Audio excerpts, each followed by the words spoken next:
하나님 말씀 봅니다.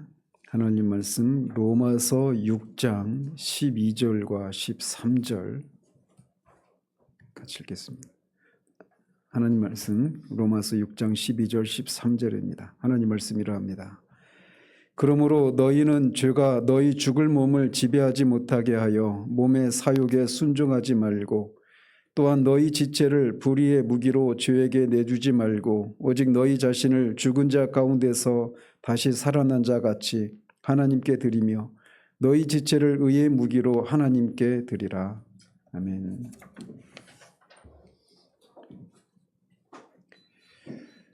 지난주까지 해서 우리는 6장의 이 교리적인 부분을 모두 다뤘습니다. 그리고 이제 12절은 그러므로 라고 하는 말과 함께 앞에서 들었던 이 교리적인 이 부분을 이제 알게 된 것을 실천할 것을 우리에게 말해주고 있습니다. 사도가 이렇게 교리를 먼저 진술한 후에 그것에 대한 실천을 다루는 이 사실은 우리에게 몇 가지를 교훈하는데, 첫 번째는 교리는 언제나 우리의 삶에 적용되어야 한다라고 하는 것을 우리에게 말해주고 있습니다. 오늘 우리는 흔히 교리에 대해서 두 가지 상반된 반응을 볼 수 있습니다. 한 부류는 교리에는 관심이 없고 오직 기독교적인 실천과 적용에만 관심을 두는 이런 부류가 있습니다. 제가 보기에는 한국교 현실 속에서 이런 부류가 거의 대부분이라고 할 수 있을 정도로 한국교회는 교리에 대한 열심이 거의 없다시피 하다라고 말할 수가 있습니다. 이것은 왜 한국교회에 이렇게 이단이 많이 발생하는가에 대한 이유를 제공해 주기도 합니다. 어쨌든 이들은 교리는 우리의 삶과 신앙에 아무런 도움이 안 된다라고 주장을 하고 교리보다는 삶이다라고 말하며 교리에 전혀 관심을 갖지 않는 이런 모습들이 있습니다. 그리고 저는 이런 흐름이 더 심해져 가고 있는 것이 아닌가라고 하는 것을 보게 됩니다. 또 다른 부류가 있다라면 또 정반대로 교리에만 관심을 두는 사람들이라고 할 수가 있습니다. 이런 부류는 또 이제 극히 소수에 해당된다고 할 수가 있습니다.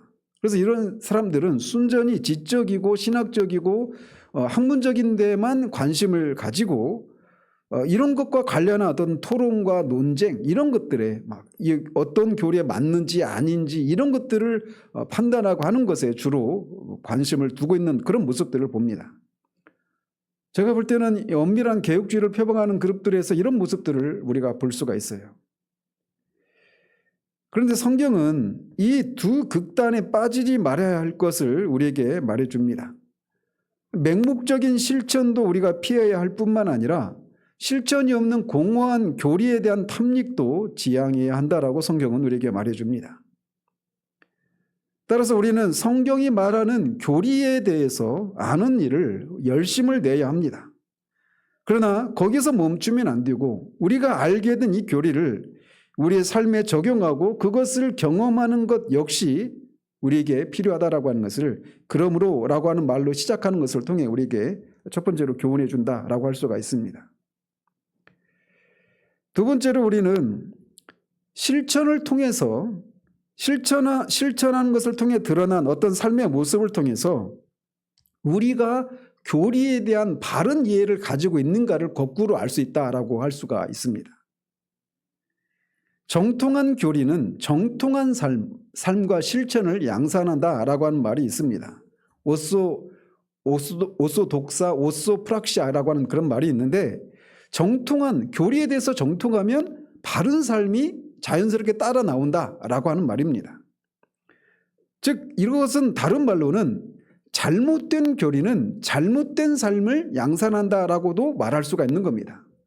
따라서 이것은 우리가 어떤 사람의 삶을 들여다보면 그 사람이 교리에 대해서 성경에서 말하는 진리에 대해서 어떤 이해를 가지고 있는가를 거꾸로 역추적할 수가 있는 거예요. 사도는 죄에 대해서 죽고 하나님을 향해서 살아난 사람들을 향해서 이제 그들은 죄와 하나님에 대한 태도가 전적으로 바뀌어야 한다라고 하는 것을 이제 말하고 있는 겁니다. 그래서 바울은 죄에 대해서는 이제 부정적인 권면을 하고 있고 하나님을 향해서는 긍정적인 권면을 하고 있습니다. 그런데 이 두 가지는 상호 보완적입니다.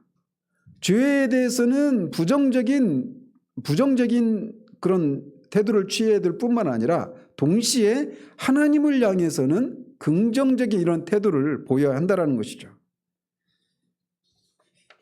그러나 우리가 기억해야 될 것은 사도의 이런 명령은 죄의 지배 아래 있는 사람들에게 해당되는 명령이 아니라는 겁니다. 지금 이 명령을 받고 있는 사람들은 이미 그리스도를 믿고 그리스도와 함께 십자가에 죽어서 죄에 대해서는 죽고 그리스도와 함께 살아나서 하나님을 향해서 살아난 사람, 이 사람들을 향해서 이제 너희들이 이것이 너희들에게 일어난 것이라고 하는 것을 알았다라면 이제는 너희가 이 죄의 노예 상태 가운데 있지 않다라고 하는 것을 알고 그것에 맞게 살라, 이렇게 얘기를 하고 있는 거예요. 따라서 아직 해방되지도 않은 노예를 보고 노예처럼 행동하지 말라라고 명령하는 것은 그의 노예됨을 조롱하는 것이다라고도 이 존 머레이가 말을 했던 겁니다. 그렇지만 이런 죄의 노예 신분에서 해방되어서 자유인이 된 자에게 이런 명령을 한다라고 하는 것은 이런 의미가 있는 겁니다. 즉 그가 자유한 사람으로서 그런 사람으로서의 특권과 권리를 향유하도록 일깨우는 그런 권면이다라고도 할 수가 있는 겁니다. 생각해 보십시오. 전에는 죄에 대해서 우리가 저항할 수가 없었어요. 근데 이제는 그 죄가 더 이상 우리를 주장하지 못하는 그런 사람이 우리가 되었다라는 겁니다. 그러니까 그런 신분에 맞게 이제 죄를 저항하고 죄를 이기는 이런 삶을 살라라고 말을 하고 있는 거예요. 따라서 본격적으로 시작되는 이 성화의 권면은 우리의 목을 조르는 것이 아니라 우리에게 주어져 있는 특권을 누리라고 하는 권면이기도 한 겁니다. 그러나 이것이 우리의 숨을 막히게 하고 무겁게만 느껴진다면 우리는 하나님과 그리스도 안에서의 우리의 신분과 위치를 점검을 해봐야 해요. 물론 우리의 연약함을 인해서 때로는 이것이 무겁게도 다가올 수 있지만 사도 요한이 요한일서에서 말하고 있는 것처럼 하나님께로부터 난 자마다 하나님의 계명이 무겁지 않다라고 말을 합니다. 우리 자신만 보면 하나님의 계명은 무겁고 우리를 짓누르는 그런 것입니다. 우리가 하나님의 말씀을 단 한 걸음도 우리가 살아낼 수가 없기 때문에 그래요. 육신으로는 이 율법을 하나님의 뜻에 합당한 삶을 살아낼 수가 없습니다. 그런데 그리스도를 믿는 자들은 어떤 일이 일어났다고 합니까? 그들은 그리스도와 함께 연합해서 죽고 다시 살아나는 것을 통해서 죄에 대해서 죽고 하나님을 향해서 살아난 사람들입니다. 그 결과가 무엇이냐? 그들은 이제 그리스도와 연합을 이루고 있고 그리스도가 자신들의 생명이 되어주고 성령께서 우리 안에 내주하시고 우리 가운데서 하나님의 영원하신 뜻, 즉 우리가 거룩하고 흠없고 점없는 그런 사람이 되도록 하기 위해서 그 일을 우리 성령께서 우리 안에서 주도하시고 계시기 때문에 하나님의 계명이 우리에게 무겁지 않다라고 성경은 말하고 있는 거예요. 먼저 12절을 보면 그러므로 너희는 죄가 너희 죽을 몸을 지배하지 못하게 하여 몸의 사욕에 순종하지 말라라고 명령합니다. 사도는 여기서 우리 몸을 죽을 몸이라고 그렇게 표현을 하고 있습니다. 이런 표현을 통해서 비록 우리 자신은 구원받았지만 여전히 우리 몸에 죄가 남아서 호시탐탐 우리를 유혹하고 죄를 짓고 죄가 우리 위에서 왕노릇할 기회를 엿보고 있다라고 하는 소리에게 먼저 말해주고 있는 겁니다. 그렇기 때문에 끊임없이 죄와의 싸움을 해야 하지만 죄가 거하는 우리 몸이 곧 죽을 몸이라는 겁니다. 이 사실은 우리에게 위로를 주는 메시지이기도 한 거예요. 왜? 죄와의 싸움이 우리가 싸워야 되지만 이 싸움이 끝도 없이 지속되는 것이 아니라 끝이 있다라는 겁니다. 몸이 죽게 되면 죄가 거할 곳이 없게 되는 거예요. 그래서 이것을 통해서 죄와의 싸움이 끝날 날이 있다라고 하는 것을 상기시키고 위로하고자 죽을 몸이라고 하는 표현을 쓰고 있다. 이렇게 볼 수가 있다는 거죠.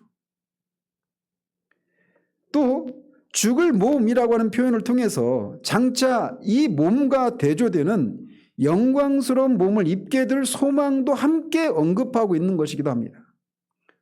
죽을 몸이 있다라면 이 몸과 다른 몸도 있겠구나라고 하는 것을 또 그렇게 암시하고 있다는 것이죠.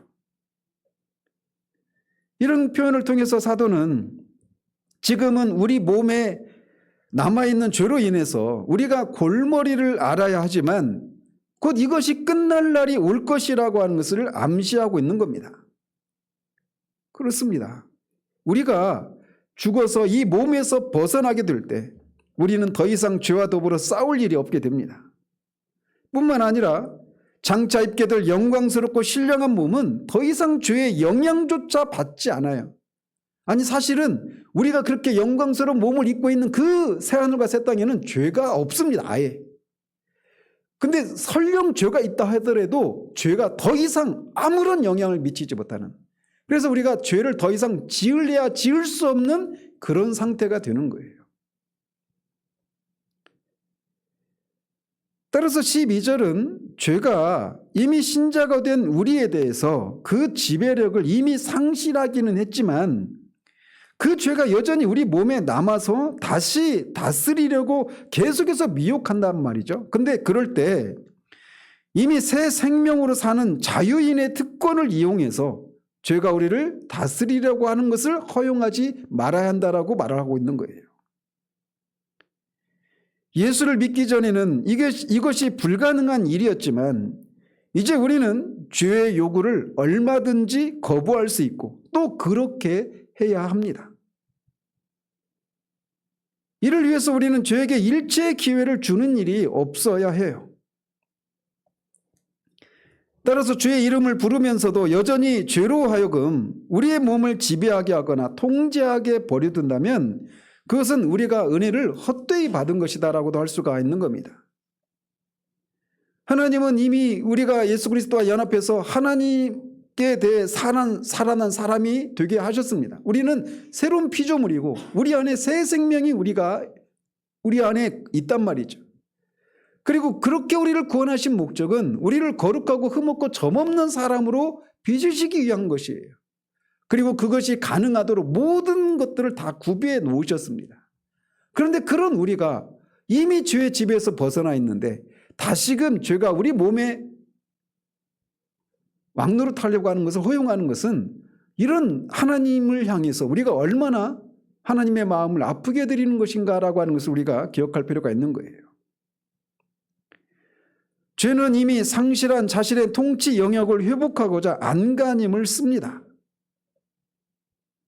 그러나 그 죄가 우리 몸에 왕노릇하지 못하도록 우리가 그거를 거절하고 맞서야 하는 거예요. 우리 죽을 몸에 죄가 왕노릇하지 못하게 한다라고 한 이것은 앞에 6절에서 우리 옛사람이 예수와 함께 십자가에 못 박힌 목적이기도 합니다.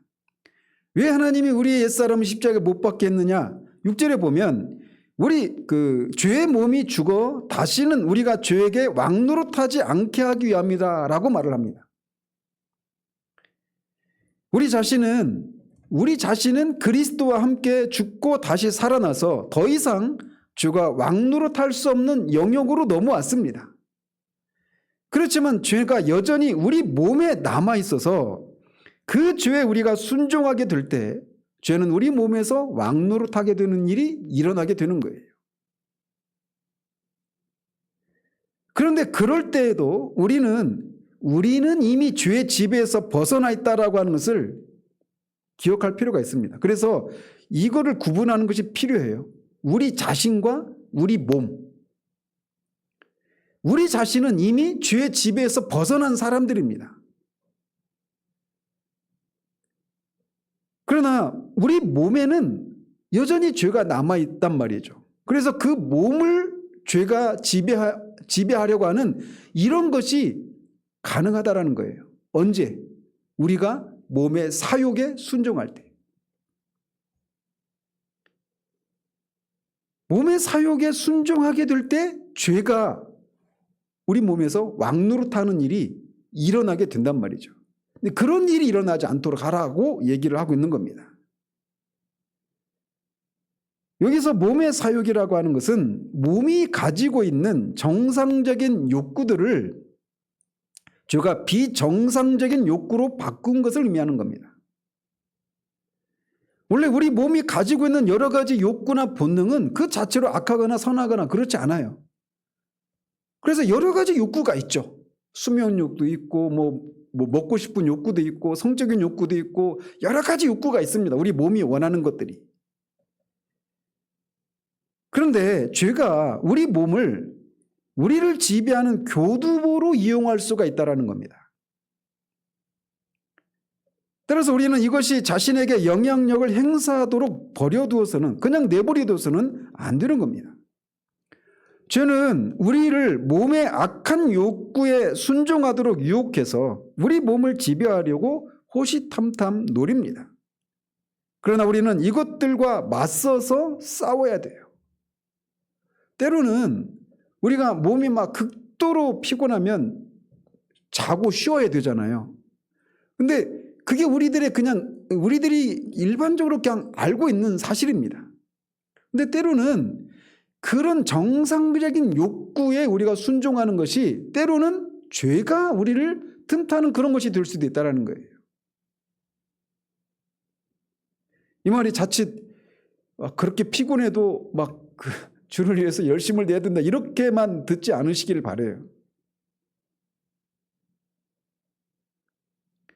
죄의 종노릇하던 그때는 우리가 죄에 대해서 맞설 힘이 없었지만 그리스도와 연합해서 죄에 대해서 죽어서 더 이상 죄가 지배할 수 없게 된 지금은 충분히 맞설 수 있고 또 물리치는 것이 얼마든지 가능합니다. 그것은 바로 우리 안에 성령님이 계시기 때문에 그래요. 성령을 쫓아서 행하면 죄는 더 이상 우리 몸에서 그 목적을 이루지 못합니다. 성령은 옛 습성을 따라서 육체의 소욕에 이끌리기 쉬운 우리를 붙잡아 주어서 그리스도 안에서 새로운 삶을 살 수 있도록 인도해 주시는 분이십니다. 그래서 그리스도인의 삶, 이 서신서에서 말하고 있는 그리스도인의 이 삶은 이게 불가능한 것이 아니라 우리 안에 거하시는 성령의 능력을 힘입어서 우리가 이런 삶이 가능하다라는 거예요. 이어서 사도는 13절에서 또한 너희 지체를 불의의 무기로 죄에게 내주지 말고 오직 너희 자신을 죽은 자 가운데서 다시 살아난 자 같이 하나님께 드리며 너희 지체를 의의 무기로 하나님께 드리라고 명령을 합니다. 사도는 여기서 우리 지체를 죄가 아니라 하나님께 드리라고 명령을 하고 있습니다. 여기서 말하는 지체는 문자적으로는 우리 몸의 사지를 뜻합니다. 팔다리, 이 사지를 뜻하지만 이것은 궁극적으로는 우리의 전 기관 혹은 우리가 소유하고 있는 자연적인 능력, 이 모든 것들을 포괄하는 그런 의미로 말하고 있는 겁니다. 즉 우리의 생각이나 육체적인 힘이나 어떤 언어 능력이나 의지나 식욕, 성욕, 명예욕 이런 모든 어떤 전인격적인 모든 욕구들을 가리킨다 이렇게 말할 수가 있어요. 바울은 이런 것들을 불의의 무기로 죄에게 드리지 말라라고 명령합니다. 즉 불의한 행동을 위한 도구로 우리에게 속한 이 모든 것들을 죄에게 내어주지 말라라고 말하고 있습니다. 그 대신에 죽었다가 다시 산 자같이 우리 자신을 하나님께 드리고 우리 지체를 의의 무기로 하나님께 드리라고 명령을 합니다. 근데 여기서 이 같은 13절에서 드리라고 이렇게 번역한 이 단어가 그 헬라 언어를 보면 똑같은 단어인데 죄에게 드리지 말라 할 때도 그렇고 하나님께 드리라고 할 때도 그 드리라고 하는 단어가 똑같은 단어예요. 근데 시제가 다릅니다. 그래서 죄에게 우리의 지체를 불의의 무기로 드리지 말라라고 할 때 그 시제는 현재 시제가 사용되고 있습니다. 그러니까 이 일은 계속해서 해야 된다라고 하는 것을 암시해주고 있는 거예요. 그런데 여기서 하나님께 드리라고 할 때에는 이게 부정과거 시제가 사용되고 있습니다. 현재 시제가 아니라. 그러니까 이게 뭘 의미하느냐면 이게 그 시제를 감안해서 번역하면 우리 지체를 하나님께 제공하기 시작해라, 또는 하나님이 마음대로 하시는 상태가 되게 하라, 이런 의미입니다. 우리 자신을, 우리 지체를 하나님이 마음대로 사용하시도록 하게 하라, 이런 의미란 말이에요. 그러니까 이것을 통해서 말해주고 있는 건 뭐냐면 이게 지속적인 의미가 없는 건 아닌데 사도가 지금 강조하고 싶은 건 뭐냐면 이게 시작에 어떤 초점을 두고 있는 겁니다. 그러니까 그리스도인은 하나님께 자신을 드린 사람이다 라고 하는 것을 암시해주고 있는 거예요.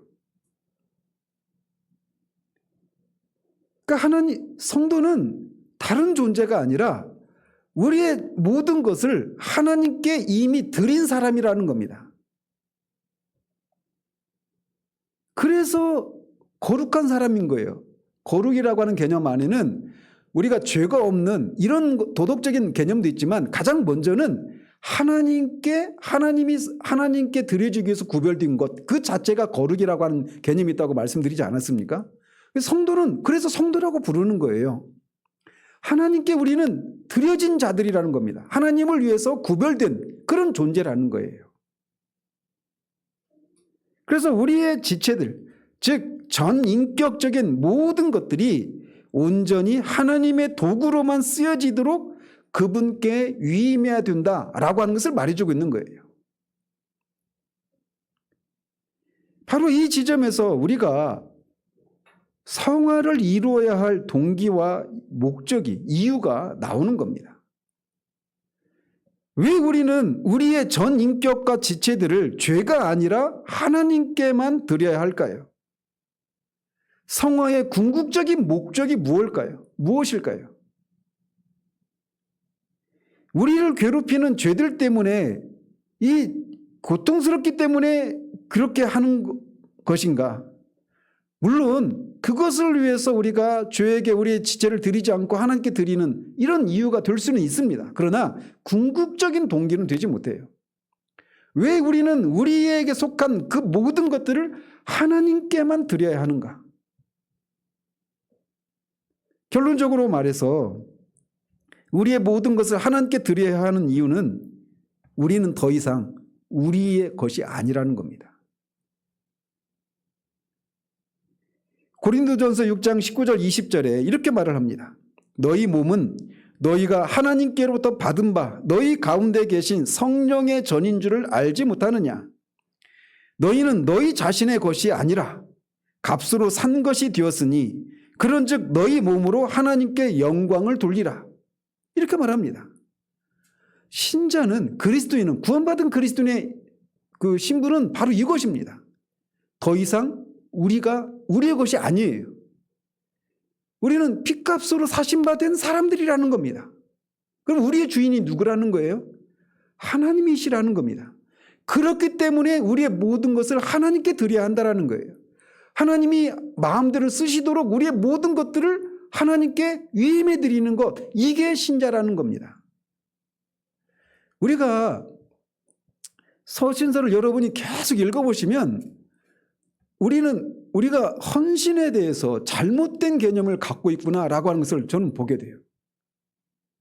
이미 우리가 예수 그리스도를 믿는다라고 하는 그 자체는 이미 우리의 모든 것이 주님의 것입니다. 나의 그 삶의 주재권을 주님께 넘겨드리는 것으로부터 시작하라는 겁니다. 이게.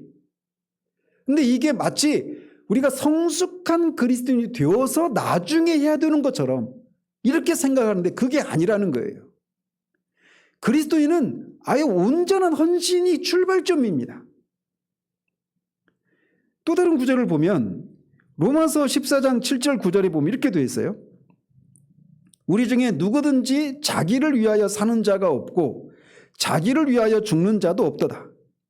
우리가 살아도 주를 위하여 살고 죽어도 주를 위하여 죽나니 그러므로 사나 죽으나 우리가 주의 것이로다. 이를 위하여 그리스도께서 죽었다가 다시 살아나셨으니 곧 죽은 자와 산 자의 주가 되려 하심이라. 전에는 우리가 어떻게 살았습니까? 다 우리를 위해서 살았죠. 이게 선악을 알게 하는 나무의 열매를 따먹은 사건의 본질이라고 말씀드리지 않았습니까? 무엇이 선하고 무엇이 악한가를 내가 판단하겠다는 겁니다. 그래서 나한테 선한 것은 좋은 것이고 나한테 유익하지 않은 것은 악한 거예요. 이게 아담이 타락하게 된 그 사건의 본질이 바로 거기에 있는 거예요. 그러니까 우리가 삶을 살아가면서 우리 자기중심적으로 생각을 하는 겁니다. 그래서 자기중심적으로 생각해서 이 상황은 나한테 좋은 것이 아니야. 이건 악한 거야. 이거는 좋은 거야. 내가 스스로 판단하는 겁니다. 그 선과 악을 자기중심적으로 판단하는 목적이 뭐예요? 누구를 위해서요? 누구 좋으라고? 나를 위해서 하는 겁니다. 이게 모든 사람의 아담의 후손의 상태란 말이에요. 그런데 로마서에서 말하고 있는 것처럼 그리스도께서 죽었다가 다시 살아나신 이유가 뭐냐? 더 이상 이렇게 자기를 위해서 살지 말고 이렇게 죽었다가 다시 사신 자를 위해서 살도록 하기 위해서 죽으셨다 살아나셨다라고 말하는 거예요. 그래서 그리스도 안에 있는 자들은 이제 자기가 사나 죽거나 자기 것이 아니라 오직 주님의 것이라는 겁니다. 살아도 주님의 것, 죽어도 주님의 것이라는 거예요. 이게 그리스도의 신분이라는 겁니다. 또 고린도후서 5장 14절 15절 보면 이렇게 되어 있어요. 그리스도의 사랑이 우리를 강권하시는도다. 우리가 생각하건대 한 사람이 모든 사람을 대신하여 죽었은즉 모든 사람이 죽은 것이라. 그가 모든 사람을 대신하여 죽으심은 살아있는 자들로 하여금 다시는 그들 자신을 위하여 살지 않고 오직 그들을 대신하여 죽었다가 다시 살아나신 이를 위하여 살게 하려 함이라. 여기 아멘이십니까? 여러분이 사는 이유가 여러분을 위해서 사는 게 아니라 여러분을 구원하시기 위해서 죽었다가 다시 살아나신 우리 주 그리스도를 위해서 사는 것, 이것이 여러분의 삶의 목적이라고 하는 것에 아멘이십니까? 이게 출발 지점이에요.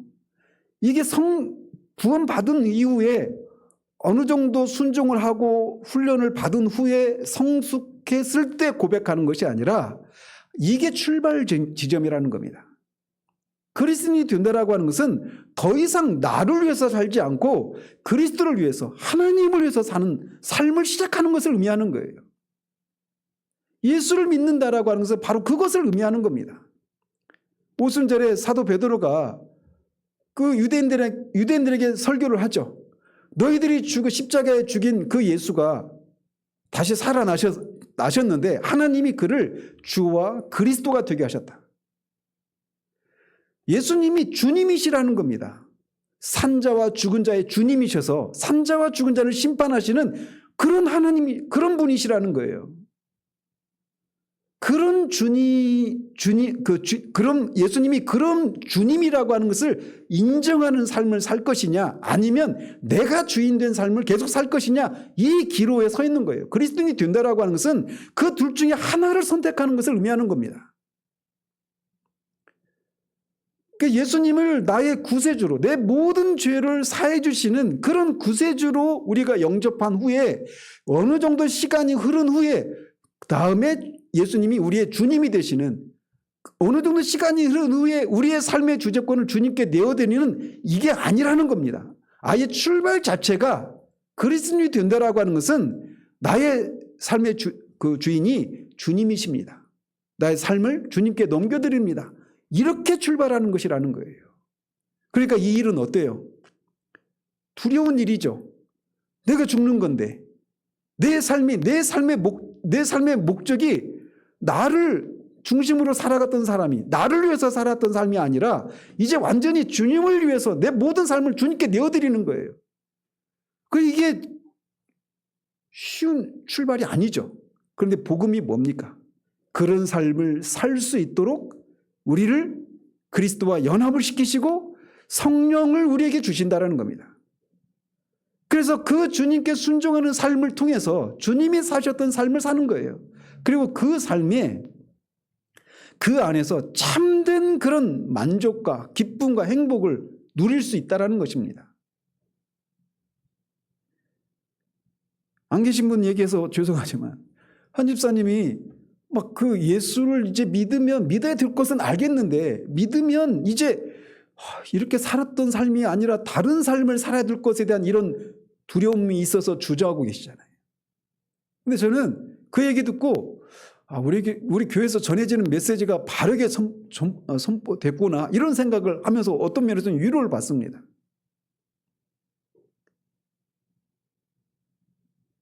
우리는 더 이상 우리의 것이 아닙니다. 그리스도인은 여기서부터 출발하는 거예요. 근데 많은 사람들이 이게 예수님을 믿는 삶으로 들어가는 바른 문이에요. 근데 이 문으로 들어가지 않고 견문으로 들어온 사람들이 많아요. 교회 안에서. 그래서 예수를 믿음으로 누리는 이런저런 어떤 혜택과 유익들을 얻다가 이 궁극적인 질문 앞에 딱 섰을 때 비로소 자신의 실상을 보게 됩니다. 내가 정말 나의 모든 것이 주님의 것이다라고 하는 이것에 아멘이 되지 않은 상황 가운데서 그리스도인의 삶을 사는 거예요. 그리고 그 안에서 어떤 잔잔한 은혜와 평안을 누립니다. 그리고 주님이 주시는 그런 은혜를 힘입어서 어떤 복을 누리고 어떤 유익을 누려요. 그러다가 궁극적으로 이 지점 앞에 딱 섰을 때 자신의 실상이 드러나는 겁니다. 여러분 그 부자 청년의 경우 아시죠? 부자 청년은 어려서부터 이 주님이 둘째 돌판에 새겨진 이 계명을 어려서부터 지켜왔다고 얘기를 했어요. 그런 삶을 살 때 경건한 삶을 살아왔단 말이에요. 그런 삶을 살 때 그 안에서 그런 삶을 사는 데서 오는 그런 어느 정도의 만족과 이런 평안과 기쁨이 없었을까요? 분명히 있었을 거란 말이에요. 근데 주님 앞에 딱 서서 어떻게 하면 영생을 얻을 수 있느냐라고 하는 이 질문을 받으신 주님이 이런 것들을 지켜라 했는데 어려서부터 지켰습니다. 그런데 마지막으로 네가 가지고 있는 너의 재산을 다 팔아서 가난한 자들에게 나눠주고 나를 따르라. 그 얘기는 그에게 어떤 의미였습니까? 그에게 그 재산은 바로 그 자신을 말하는 거예요. 그래서 예수님이 나를 따르는 그래서 부자 청년은 결국은 그거를 못한 겁니다. 주님을 믿음으로 이런저런 유익과 혜택을 누리기는 원하지만 자신을 전적으로 하나님께 드리라고 하는 이 질문 앞에 슬픈 기색을 하고 돌아간 거예요. 저는 오늘날 교회 안에 이런 상태 가운데 있으면서 스스로 속고 있는 사람이 저는 많을 거라고 생각을 합니다. 근데 그리스도인이 된다라고 하는 것은 바로 이렇게 출발하는 겁니다. 예수를 믿는다라고 할 때 그 말은 바로 이런 의미가 포함되어 있는 거예요. 우리는 더 이상 우리의 것이 아닙니다. 여러분이 예수 그리스도를 믿었다라고 하는 그 말은 우리가 나를 중심으로 나를 위해서 살았던 나는 죽었다라는 겁니다. 우리는 더 이상 우리의 것이 아니에요. 우리는 그리스도와 함께 십자가에 죽었습니다. 그리고 그와 함께 살아서 새로운 피조물이 되었습니다. 그리고 우리의 생명이 그리스도가 우리의 생명이 되신 거예요. 그래서 우리가 모든 것이 주님의 것이고 하나님의 것이기 때문에 우리는 모든 것을 하나님을 위해서 드려야 하는 겁니다. 이것이 그리스도인이에요. 물론 이게 우리의 법적인 지위이고 우리의 그 신분이란 말이에요. 근데 이것을 이제 하나씩 실천적인 삶을 통해서 이거를 하나씩 알게 하시는 이런 과정을 거쳐가게 하는 겁니다. 여러분 그 하나님을 추구함 그 2장이 그걸 다루고 있잖아요. 하셨나요? 아직 안 했어요? 그러니까 아브라함을 바치는 것처럼 아브라함이 이삭을 바치는 것처럼 이미 우리가 아까도 우리가 계속 살펴봤던 것처럼 우리가 죄에 대해서 죽고 하나님을 향해서 살았다. 이거는 경험의 영역이라고 그랬습니까? 믿음의 영역이라고 그랬습니까? 믿음의 영역인 거예요. 마찬가지로 우리가 그렇게 예수 그리스도를 믿었다라고 하는 이 사실은 우리의 모든 것이 주님의 것이 되었다라고 하는 것을 의미하는 겁니다. 근데 이거를 실체적으로, 이제 실천적으로, 우리의 삶 가운데서 실제적으로 이거를 하나씩 그렇게 믿음의 순종을 통해서 이거를 하나씩 배워가는 거예요. 그리고 궁극적으로는 이렇게 하나씩 순종하고 순종하는 것을 경험하다가 궁극적으로는 정말 하나님 앞에 정말 이 말씀처럼 진짜 나의 모든 것이 주님의 것입니다 라고 하는 이런 이 실천적인 의미에서의 전적인 헌신의 단계로 우리가 들어가는 거예요. 그 안에 진짜 큰 자유함이 있습니다. 토저가 말하는 것처럼 그거를 거부의 학교 이렇게 말을 하죠. 거부의 학교. 주님이 주신 것을 주님의 것이기 때문에 주님께 돌려드리는 것에서 오는 그 자유함과 평화. 그 안에서 누리는 그 참된 생명, 이거를 누리는 사람들이 바로 죄에 대해서 죽고 하나님을 향해서 산 신자들만 누릴 수 있는 특권이라는 거예요. 우리는 언제까지 이렇게 죄에게 몸의 사욕에 우리가 우리의 지체를 드리지 않고 하나님께 우리를 드리고 하나님을 향해서 우리의 지체를 의의 도구로 드리는 일을 해야 될까요? 이거는 우리 몸이 죽을 때까지입니다. 그리고 누가 이 일을 해야 할까요? 우리가 해야 되는 겁니다. 이 사실은 성화에 대한 이 몇 가지 성경적인 교훈을 우리에게 전해주고 있어요. 첫 번째로 성화는 칭의처럼 믿음으로 받는 것이 아니라고 하는 사실을 말해주는 겁니다. 우리가 드리지 말아야 되고 드려야 하는 거예요. 이 일을 우리가 해야 되는 겁니다. 우리의 의지적인 실천을 통해서 이런 일을 해야 되는 거예요. 그런데 여기에서 많은 사람들이 혼란에 빠집니다. 그래서 어떤 사람들은 수동적으로 예수를 바라보고 그리스도 안에 거하는 것 이외에는 아무 할 일이 없다라고 말합니다. 그래서 우리가 그리스도 안에 거하기만 하면 자동적으로 이런 열매가 맺힌다, 이렇게 주장하는 사람들이 있어요. 이들은 그리스도와 연합이 의미하는 바에 대해서 온전한 이해를 가지지 못한 채 이런 주장을 하는 겁니다. 저는 개인적으로 이런 사람들을 온라인상에도 그렇고 제가 거쳐왔던 이런 교회들 속에서도 이런 사람들을 봤어요. 이런 사람들은 이렇게 우리 지체를 불의의 무기로 저에게 드리지 말아야 되고 또 하나님을 향해서 의의 무기로 드려야 되는 이 일은 우리가 해야 되잖아요. 그런데 이들은 우리가 그리스도 안에서 이미 연합되어서 그리스도 안에서 이미 다 이루어진 이 사실만 강조를 합니다. 그러니까 이들에게는 그래서 굉장히 수동적으로 밀려나 있어요. 그래서 갈라디아서 2장 20절에 내가 그리스도와 함께 십자가에 못 박혔나 이제는 내가 사는 것이 아니요 그리스도께서 내 안에 사신 것이다, 이렇게 말하면서 내가 이제 사는 게 아니라 그리스도께서 내 안에 사시니까 내가 하는 게 아니라 그리스도가 이 일을 하시도록 나는 비껴있는 이런 수동적인 자세를 취합니다. 근데 이 사람들은 주로 워치만 일할지 캐직 사경회의 계열에 있는 이런 분들의 영향을 받은 사람들이, 그런 주장을 하는 사람들이 많아요. 근데 제가 개인적으로 이 워치만이나 이 캐직 사경회에 속한 사람들을 개인적으로 읽어보면 그 영향을 받은 사람들이 주장하는 것처럼 어떤 우리가 수동적인 성화를 이루어가는 데 있어서 수동적인 입장에 있다라고 말하지 않아요. 근데 이들이 잘못 해석을 하고 있는 겁니다. 제가 지난주 오후 예배 때 소개시켜드렸던 책이 있죠. 예수님 위해 살려고 하지 말라. 이분도 캐직 사경의 그쪽에 이사이신 분이에요. 근데 그 책도 읽어보면 절대로 성화를 이루는 데 있어서 우리가 수동적이 되거나 우리를 비운다, 이런 개념에 대해서 그들은 그렇게 주장하지 않습니다. 여러분이 직접 누가 전해준 말이 아니라 직접 여러분이 확인을 해보십시오. 이게 굉장히 우리 가운데 필요합니다. 제가 요즘 이렇게 제가 읽고 있는 책들을 이렇게 보면, 읽으면서 제가 계속 드는 생각이 뭐냐면, 저 역시도 제 앞에 있었던 그런 믿음의 선배들이 그들의 어떤 사람들에 대해서 해준 얘기, 이걸 가지고 그 사람에 대한 어떤 생각을 제가 갖고 있는 겁니다.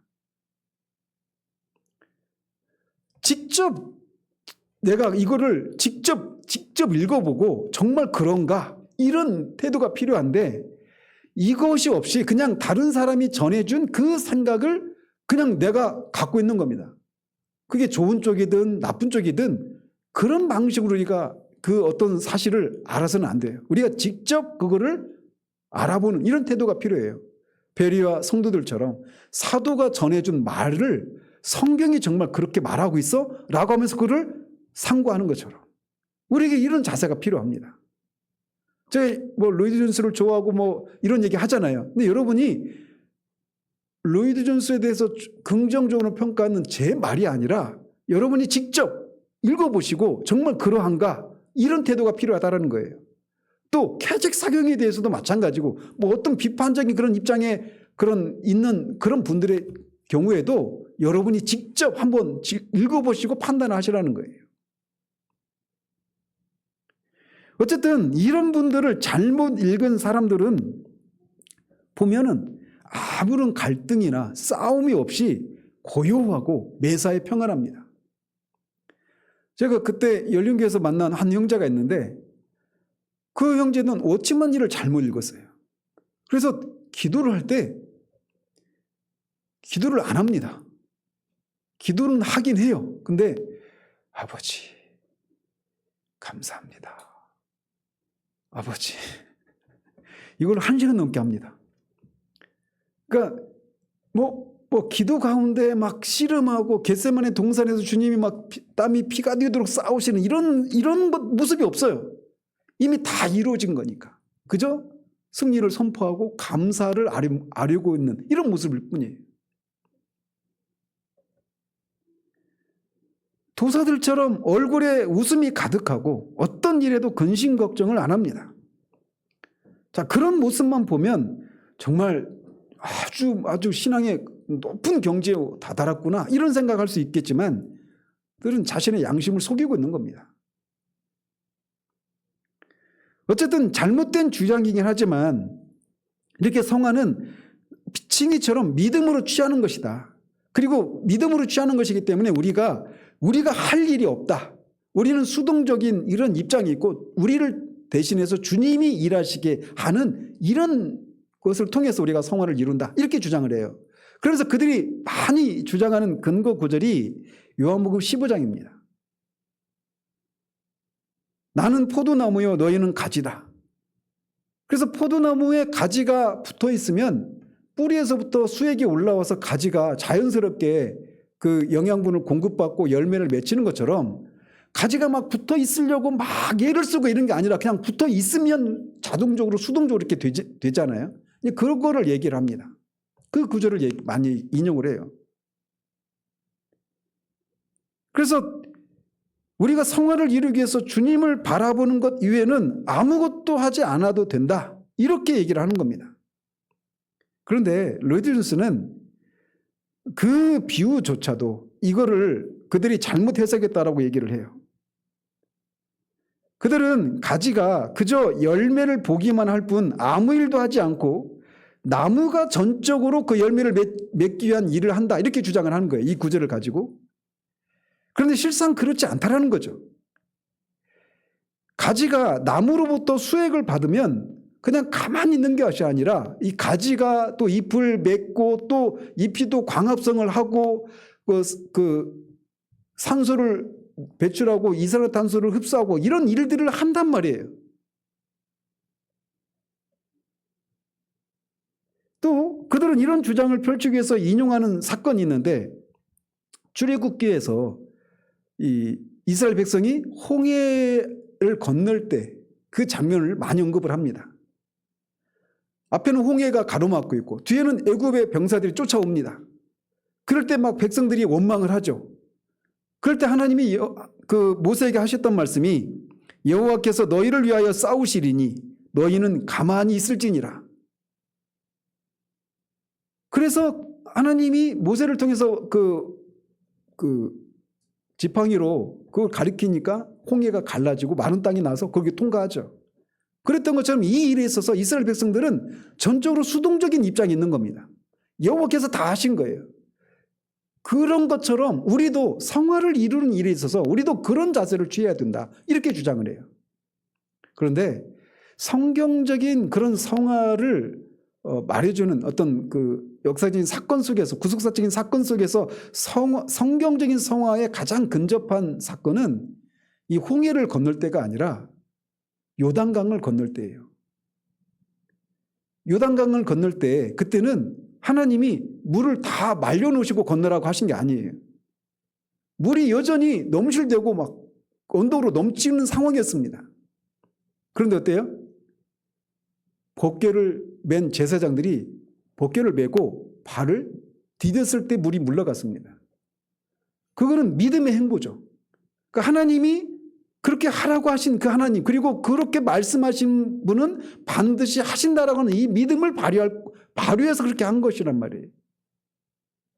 그래서 성화를 이루는 데 있어서 이 사람들은 이 수동적인 입장에 있다, 이런 입장을 취하는데 그렇지 않아요. 성화를 위해서 우리가 해야 할 일이 있다라고 하는 걸 보여주는 성경 구절이 수도 없이 많습니다. 당장 앞에 6장 11절에 이와 같이 너희도 너희 자신을 죄에 대하여는 죽은 자요 하나님께 대하여는 살아있는 자로 여길지어다라고 말합니다. 여기서 여긴다라고 하는 믿음을 발휘하는 것을 말하는 거예요. 근데 이 여겨주는 게 누가 여겨주는 겁니까? 누가 해야 되는 거예요? 내가 하는 겁니다. 내가. 그리고 12절도 마찬가지죠. 그러므로 너희는 죄가 너희 죽을 몸을 지배하지 못하게 하라는 겁니다. 우리가 해야 되는 거예요. 우리가. 또 13절도 또한 너희 지체를 불의의 무기로 죄에게 내주지 말고 오직 너희 자신을 하나님께 드리고 너희 지체를 의의 무기로 하나님께 드리라. 이 일도 역시 우리가 하는 겁니다. 8장 13절에 너희가 영으로서 몸의 행실을 죽이면 산다. 우리가 영으로서, 성령으로서 몸의 행실을 죽이는 일을 우리가 하는 겁니다. 성령이 없이, 물론 성령을 통해서 그 일을 하는 거예요. 또 골로새서 3장 5절에 땅에 있는 지체를 죽이라. 누가? 우리가. 굳게 서라. 이건 역시 우리가 해야 되는 겁니다. 싸우는 거, 청년의 정욕을 피하라. 오직 너 하나님의 사람아 이것들을 피하고 의와 경건과 믿음과 사랑과 인내와 온유를 따르라. 디모데에게 이런 권면을 했는데 이건 역시 우리가 해야 되는 겁니다. 에베소서 4장에서 옛사람을 벗고 새사람을 입으라 라고 권면하는데 이걸 누가 해요? 우리가 하는 겁니다. 고린도후서 7장 1절에 이 약속을 가진 우리는 하나님을 두려워하는 가운데서 거룩함을 온전히 이루어 육과 영의 온갖 더러운 것에서 자신을 깨끗하게 하자. 우리가 하는 겁니다. 사도 베드로도 사랑하는 자들아 거류민과 나그네 같은 너희를 권하노니 영혼을 거슬러 싸우는 육체의 정욕을 제어하라. 우리가 해야 된다라고 말하고 있는 거예요. 수동적인 입장에서 그냥 주님이 하시도록 그냥 가만히 지켜보는 이게 아니라는 것이죠. 에베소서 4장 28절에 도둑질하는 자는 다시 도둑질하지 말라 이렇게 말합니다. 우리가 해야 되는 거예요. 이 이외에도 수도 없이 많죠. 선지서에 나오는 그런 수많은 그런 성화에 대한 권면, 이거는 그 일을 하는 행동의 주체가 우리라고 얘기하고 있는 거예요. 성화되기 위해서 우리가 해야 하는 일이 하나님이 하시도록 내버려 두는 것뿐이라면, 그래서 우리를 굴복시키고 예수를 바라보는 것이 우리 할 일의 전부라면 이것은 하고 이것은 하지 말라라고 하는 권면을 할 필요가 없는 겁니다. 이런 잘못된 생각을 가진 사람들이 구원을 못 받느냐? 그건 아니겠죠. 그러나 이 많은 혼란을 초래하게 되는 거예요. 성화는 우리가 중생하는 순간부터 시작해서 우리의 삶 전체 동안 점진적으로 계속된 후에 죽음 이후에야 끝나는 과정입니다. 성화는 우리가 성화는 점진적인 과정이라고 하는 것을 기억할 필요가 있어요. 우리는 신앙생활 하다 보면 내가 정말 왜 이렇게 변화가 더디고 내가 정말 변화된 거 맞나? 이런 회의에 빠지는 경우들이 많죠.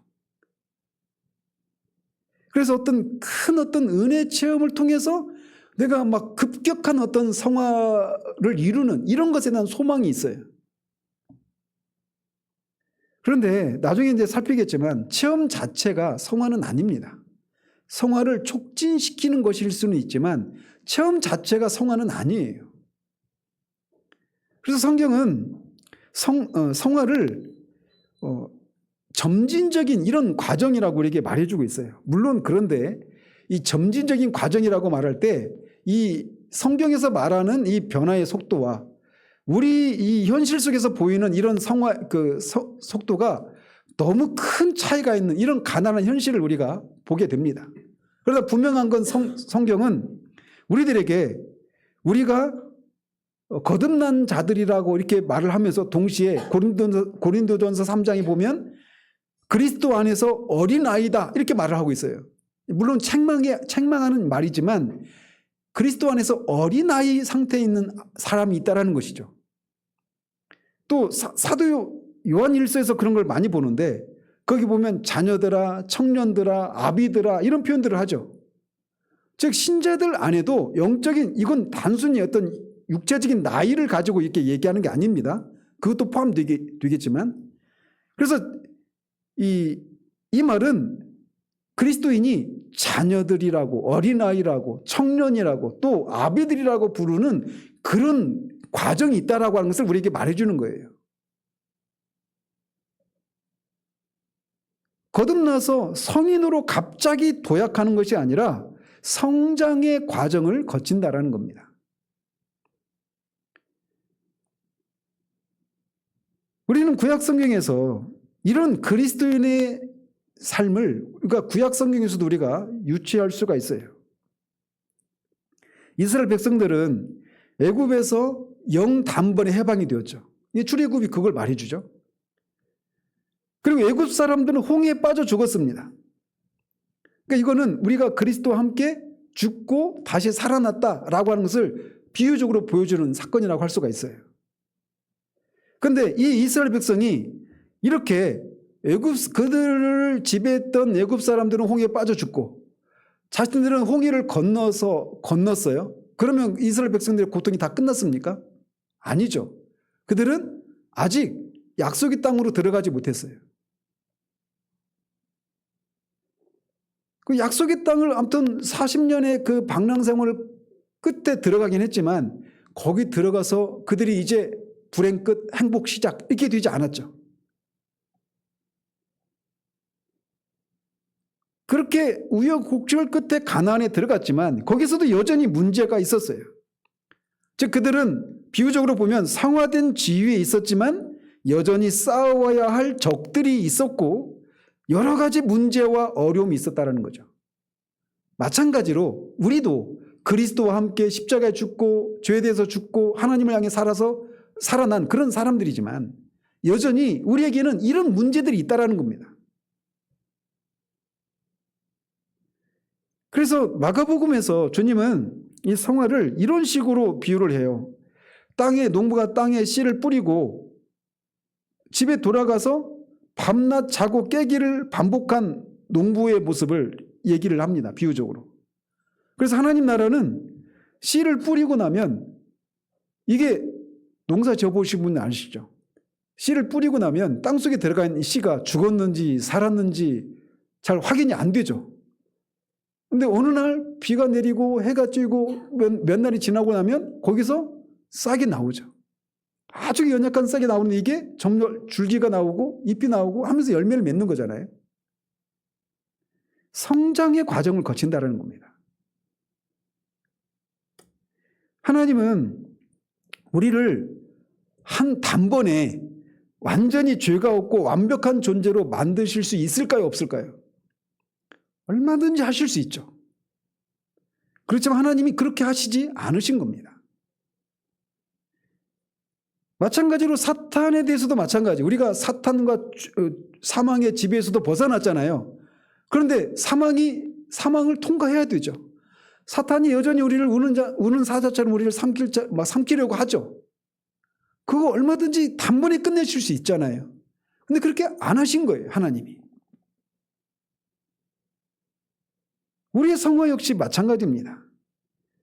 하나님이 우리를 성화시키는 방법은 우리가 거듭나는 순간 시작되지만 이게 점진적인 과정을 통해서 우리를 성화를 이루어 가신다라는 거예요. 그런 과정 속에서 우리가 이런저런 체험을 하는 것이 성화를 촉진시키는 일을 하긴 하지만 체험 자체가 성화 자체는 아니에요. 그런 과정을 거치면서 우리가 점점 영광에서 영광으로 변화되어져 가고 있는 겁니다. 물론 우리가 이 일에 있어서 너무나 더딘 그런 현실이 있어요. 왜 그러느냐? 우리가 진리를 바르게 알지 못하고 그 진리를 바르게 적용하지 못하는 것에서 나오는 겁니다. 그 중에 하나가 무엇이냐면 성화를 아까 인용해드린 그런 성경 구절들을 통해서 말씀드린 것처럼 우리가 해야 되는 일입니다. 성화는. 근데 그 일의 주체가 누구냐라고 말할 때는 우리가 아니라 삼위 하나님이시라고 하는 것을 우리가 기억해야 되는 거예요. 성화를 이루는 일에 있어서 우리가 해야 될 일이 분명히 있습니다. 그럼에도 불구하고 성화의 주체는 우리가 아니라 삼위일체 하나님이십니다. 대표적인 구절이 있다라면 빌립보서 2장 12절 13절이에요. 두렵고 떨림으로 너희 구원을 이루라. 자, 이거는 우리가 해야 될 일이죠. 그런데 이어서 너희 안에서 행하시는 이는 하나님이시니 자기의 기쁘신 뜻을 위하여 너희로 소원을 두고 행하게 하신다라고 말하고 있는 거예요. 그래서 우리 안에 계신 성령님이 하나님의 뜻을 이루시기 위해서 우리 안에서 거룩한 소망을 불러일으키는 겁니다. 그리고 그 소망을 쫓아 우리가 순종하는 것을 통해 성화가 이루어지는 거예요. 그래서 우리가 하는 일이 분명히 있지만 그것의 동기와 또 동력은 삼위일체 하나님이시라는 겁니다. 그래서 성경에서 성화를 성령에게만 돌리는 것이 아니라 성부와 성자에게도 돌려요. 이를테면 데살로니가전서 5장 23절에 평강의 하나님이 친히 너희를 온전히 거룩하게 하시고 또 너희의 온 영과 혼과 몸이 우리 주 예수 그리스도께서 강림하실 때에 흠없게 보존되기를 원하노라. 이건 분명히 성부 하나님이 하시는 일이죠. 우리를 온전하게 거룩하게 하신 일을 성부 하나님이 하신다라고 말하고 있어요. 또 히브리서 13장 20절 21절에도 똑같이 성화가 성부의 역사라고 말하고 있습니다. 양들의 큰 목자이신 우리 주 예수를 영원한 언약의 피로 죽은 자 가운데서 이끌어내신 평강의 하나님이 모든 선한 일에 너희를 온전하게 하사 자기 뜻을 행하게 하시고 그 앞에 즐거운 것을 예수 그리스도로 말미암아 우리 가운데서 이루시기를 원하노라. 영광이 그에게 세세 무궁토록 있을지어다. 아멘. 성부 하나님이 우리를 온전히 거룩하게 하신 일을 하신다라고 말하고 있어요. 또 에베소서 5장의 경우에는 성자가 그 일을 하신다라고 말합니다. 남편들아 아내 사랑하기를 그리스도께서 교회를 사랑하시고 그 교회를 위하여 자신을 주신 같이 하라. 이는 곧 물로 씻어 말씀으로 깨끗하게 하사 거룩하게 하시고 그리스도께서 교회를 거룩하게 하시는 일을 하신다라고 말하고 있어요. 또 디도서 2장 14절에 그가 우리를 대신하여 자신을 주심은 즉 그리스도죠. 모든 불법에서 우리를 속량하시고 우리를 깨끗하게 하사 선한 일을 열심히 하는 자기 백성이 되게 하려 하십니다. 라고 말합니다. 그리고 다른 구절들 속에서는 또 성령께서 일을 하신다라고 말합니다. 고린도전서 6장 11절에 너희 중에 이와 같은 자들이 있더니 주 예수 그리스도의 이름과 우리 하나님의 성령 안에서 씻음과 거룩함과 의롭다 하심을 받았다. 데살로니가 후서 2장 13절에 주께서 사랑하시는 형제들아 우리가 항상 너희에 관하여 마땅히 하나님께 감사할 것은 하나님이 처음부터 너희를 택하사 성령의 거룩하게 하심과 진리를 믿음으로 구원을 받게 하심이니 라고 말해서 성화가 성령의 사역으로 돌리고 있어요. 이 사실을 생각해 보십시오. 성부와 성자와 성령님이 죄와 허물로 죽어 있었던 우리를 살리시고 우리를 거룩하고 흠이 없는 하나님 앞에 책망할 것이 없는 사람으로 세우기 위해서 삼위 하나님이 이 일을 하고 계시다라는 겁니다. 여기에 우리의 소망이 있는 거예요. 이게 복음입니다. 예수를 믿는다라고 하는 것은 예수를 믿음으로 우리가 죄 용서를 받고 천국에 간다라고 하는 것이 전부가 아닙니다. 예수를 믿는다라고 하는 그 내용도 포함되지만 동시에 예수를 믿는다라고 하는 것은 우리의 주인이 더 이상 우리가 아니라 주님이시다라고 하는 것을 고백하는 거예요. 그리고 우리가 예수를 믿음으로 죄 용서와 의롭다함을 받을 뿐만 아니라 칭의, 성화, 거룩함을 받는 것, 이것도 포함된 것이라는 것입니다. 칭의와 성화는 구별은 필요하지만 분리해서는 안 돼요. 오늘 오후 예배 때도 이것을 더 말씀드리겠지만 그래서 우리는 그리스도인이라고 하는 존재는 출발 자체가 그리스도께 온전히 헌신된 사람으로서 출발한다는 겁니다. 이게 그리스도인이에요. 그래서 그렇기 때문에 근데 우리가 이걸 어떻게 우리가 이것을 살 수 있습니까? 그걸 위해서 삼위 하나님이 이 일을 우리 안에서 밖에서 하신다라는 겁니다. 그렇기 때문에 이 일을 할 수가 있는 거예요. 그리고 그런 삶을 살 때 진짜 참된 만족과 쉼을 평안을 누릴 수 있게 되는 거란 말이죠. 많은 사람들이 하나님에 대해서 오해하고 있습니다. 하나님께 우리가 전적으로 헌신하게 되면 내가 하고 싶은 거 못하고 내가 하기 싫은 거 억지로 해야 되는 거 아닌가? 내가 사랑하지 않는 사람하고 결혼해야 되는 거 아니야? 내가 원하지 않는 직업을 가져야 되는 거 아니야? 이런 생각을 합니다. 그러나 하나님은 선하신 분이십니다. 하나님은 선하신 분이십니다. 우리는 거기에 속아서는 안 돼요. 하나님은 우리의 체질을 아시고 우리가 어떤 사람인가를 하나님은 완전하게 아십니다. 그 하나님이 하나님이 주시고자 하시는 최고의 것을 우리에게 주시기 위해서 우리를 불러내시고 복음을 듣게 하시고 그 복음을 믿게 하시고 우리를 의롭다 하시고 거룩하게 하시고 영화롭게 하시는 거예요. 복음은 이것입니다. 예수 그리스도를 믿는다라고 하는 것은 전적으로 그렇게 주님께 내어드리는 거예요. 우리의 모든 것을 하나님께 드리는 겁니다. 그 안에 말할 수 없는 생명과 자유함과 평강이 기쁨이 거기에 있습니다. 이거를 위해서 하나님이 우리를 그리스도와 연합을 시키시고 성령님을 우리 안에 두신 거예요. 정말 우리가 이 사실을 알고 이거를 실제적으로 우리의 삶 가운데서 누리며 살아가는 저와 여러분들 되시길 바라요. 그리스도인이 된다라고 하는 것은 우울한 삶을 살아가는 것을 의미하지 않습니다. 절대로 그렇지 않습니다. 그리스도인이 된다라고 하는 것은 하기 싫은 일을 억지로 그렇게 감당하며 사는 게 아닙니다. 그럼에도 불구하고 왜 우리가 이런 삶에 있어서 그런 모습이 드러나느냐? 우리가 정말 육체의 소욕을 쫓지 않고 성령의 소욕을 쫓는 성령의 인도하심을 쫓고 성령의 능력을 힘입어서 살아가는 이 삶의 비밀을 우리가 모르거나 또는 잘못 알고 있기 때문에 그런 거예요. 그리스도인의 삶은 참된 자유와 참된 생명을 누리는 삶입니다. 속지 마십시다. 여러분이 할 수 없기 때문에 주님을 믿는 거예요. 주님께 도움을 구하는 겁니다. 내가 하겠습니다가 아니라 이것만이 진짜 삶이기 때문에 그런 내가 할 수 없잖아요. 주님들을 도우시옵소서. 그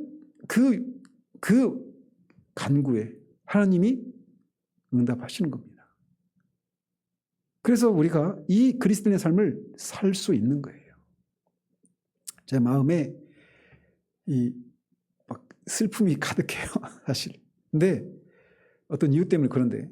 근데 어쨌든 그럼에도 불구하고 그리스도인의 삶을 우리가 정말 그렇게 살아내서 하나님이 하신 일, 이 영광스러운 일을 우리의 삶을 통해서 조금이라도 해명하고 드러내는 그런 삶을 살아가는 우리들 되기를 바라요. 그때 하나님이 하신 일을 보시고 이사야서 53장에 말씀하고 있는 것처럼 주님이 그 하신 일을 보시고 기뻐하시는 것처럼 우리의 삶이 그렇게 주님께 드려지는 우리들 되기를 바랍니다. 그래서 우리를 통해서 주님의 생명이 나타나는 그런 삶을 살아가는 우리 모두 되기를 우리 주님의 이름으로 축원드립니다. 하나님 아버지, 예수를 믿는다라고 하는 것을 그저 예수님을 나의 죄를 대속하기 위해서 죽으신 구세주로만 믿고 구세주로 그렇게 예수를 믿은 후에 그분이 주시는 여러 가지 삶의 유익들을 누리는 것이 예수를 믿는 것의 전부인 것으로 생각하는 이 반쪽짜리 복음이 난무하는 이 시대 가운데 예수를 믿는다라고 하는 것은 그것이 전부가 아니라고 하는 이 말씀 앞에 섭니다. 예수를 믿는다라고 하는 것은 예수님을 우리의 구세주로만이 아니라 우리의 주님으로 믿는 것을 의미한다라고 하는 이 사실을 하나님 주님 앞에 고백을 드립니다. 그렇습니다. 주님, 예수를 믿는다라고 하는 것은 예수님이 우리의 구세주와 주가 되신다라고 하는 것을 의미하는 것이고 그래서 우리가 더 이상 우리의 것이 아니라 주님의 것이라고 하는 것을 고백하는 것이며 그 주님께 우리의 모든 것을 내어드리는 것임을 이 아침에 말씀을 통해 다시금 상기합니다. 너희 자신을 하나님께 드리라 라고 한 이것이 하나님 우리에게는 말할 수 없는 두려움으로 다가올 수도 있습니다. 그러나 그 삶이 가능한 것은 삼위 하나님께서 우리 안에서 그 삶을 살아낼 수 있도록 우리 안팎에서 일하시고 시기하기까지 그렇게 쉬지 않으시고 열심을 내시는 분이심을 인하여서 우리가 이 삶을 살 수 있음을 고백합니다. 우리가 사는 것이 아니라 우리가 그런 삶을 살 수 있도록 우리를 힘주시고 우리에게 생명이 되어주시고 능력이 되어주셔서 그 삶을 살 수 있도록 하시는 것을 이 아침에 다시 봅니다. 우리가 그렇게 우리 자신을 그렇게 죽음에 내어줄 때 우리를 통해서 예수의 생명이 나타나서 우리가 사랑할 수 없었던 사람을 사랑하고 우리가 이길 수 없었던 죄를 이기고 우리가 살아낼 수 없었던 삶을 살아내는 이 놀라운 생명을 이 삶을 능력을 맛보도록 누리도록 하시기 위해서 우리를 부르셨는데 하나님 우리가 그 삶으로 믿음의 발걸음을 내딛지 못하는 그런 우리들을 불쌍히 여기시고 이 비밀을 아는 우리들 될 수 있도록 도와주시옵소서. 정말 믿음으로 그렇게 성령의 인도하심에 순종할 때 하나님 정말 우리가 가는 곳마다 우리가 만나는 사람마다 예수의 생명이 나타나서 치유가 고쳐짐이 하나님 망가진 것들이 깨어짐이 소망이 없는 사람들이 소망을 발견하는 일들이 정말 그렇게 일어나는 그런 도구로 우리를 사용해 주시옵소서. 우리의 모든 것이 주님의 것이오니 주님 우리를 마음껏 사용해 주시기를 소원합니다. 예수 그리스도 이름으로 기도합니다. 아멘.